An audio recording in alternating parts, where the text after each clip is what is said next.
Absolutely. I really feel that guided to say first that anyone who really has an awakening to discover their abilities, that there's usually some form of trauma that happens that sort of breaks the heart open and allows us to be more present to pick up on that energy, and that vibe. And so for me, it was a little bit earlier. I had a very traumatic childhood.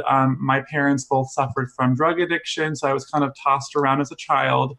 And when I was 6 years old, my mother actually kidnapped me. She took me from California to New York, where I was with her for 3 years, kind of like bouncing around from place to place, fending for myself. And, unfortunately, her addiction got to the better part of her. So I was taken back to the West Coast 3 years later, and it was going from the same extreme to the other with my father on the West Coast. And I was actually kept from her for almost 6 years because of what had happened.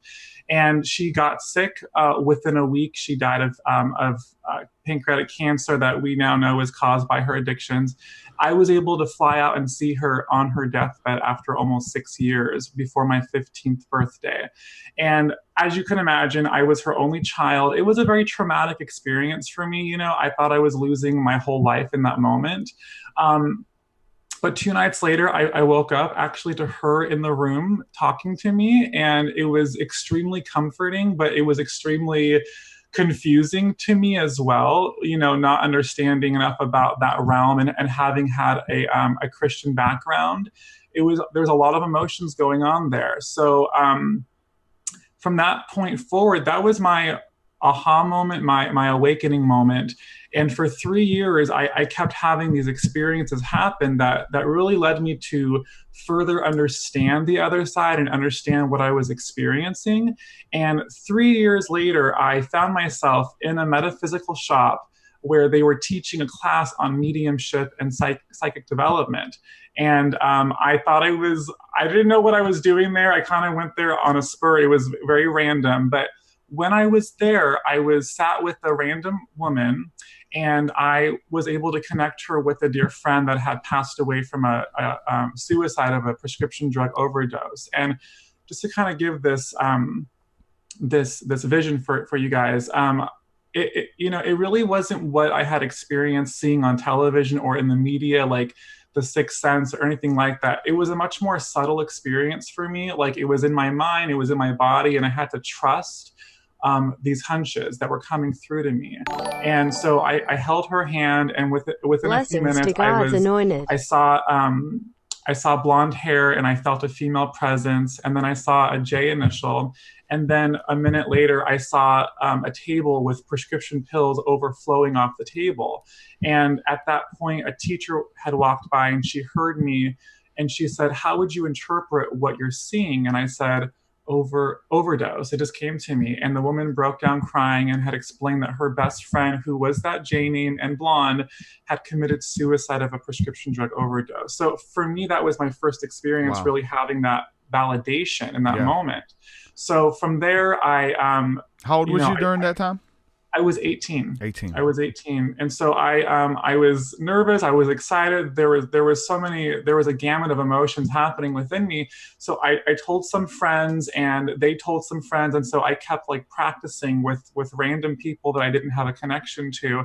And every time I there was something that came through that was very substantial, and even if it wasn't in the moment, I was getting calls afterwards, explaining like, "Oh my gosh, I didn't Yeah. know what this meant now, but this is extremely significant to my family." So for me, it was really just kind of getting out of my fear with it, out of my doubt with it, and just trusting that connection. Wow. Man, even just that story there, there's so many questions that I have to really kind of dive deep into some of that stuff. So, when you were seeing the spirits early on, when you were visited by your mom, now you said that started happening for a period of like 3 years or whatever. Was it always your mom, or was there other spirits walking through the room, or being able to see them out the corner of your eye? How did that look, and was it just your mom that for those 3 years? How did that work?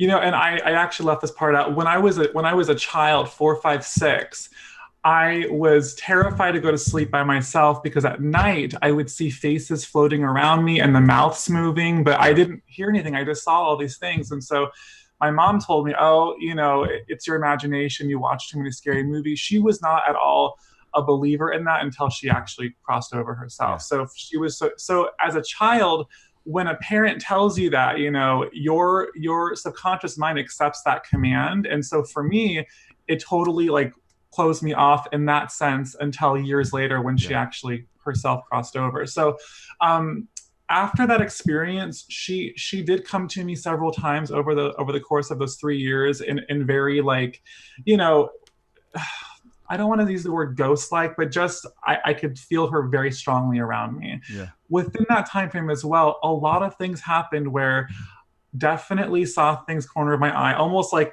things like people running past you, type of thing Yep. like that, and waking up to just different presences in the room, but not knowing what to make of it. And at that time, I also was wanting to explore my own energy and my own connection. So I delved into things like astral projection, and understanding sort of how the two worlds interact simultaneously. So that was sort of my reference going into it. And every time I found myself like going to that place, I always had a different encounter or a different experience. Yeah. But for me, it was foreign, just kind of allowing myself to have the experience and understanding that it was more a part of me than I realized. Like as a child, having the same or having similar experiences as well. It was something that was sort of ingrained in me, but I didn't quite understand it at Mm-hmm. that time. And being a teenager and not knowing your own identity yet, it was very challenging for me to accept that truth at the time. Yeah. I wanted to run from it. My grandmother, who had raised me as a Seventh Day Adventist Christian when I was living with her, had a whole different philosophy. So I was sort of in this in between where I didn't want to share with her. I didn't want to hurt her by any means, but I also was having my own truth happen, and it was going against what I was experiencing, or Mm-hmm. from her Yeah. perspective. So I had to really own my truth with that. You know what I Yeah. mean?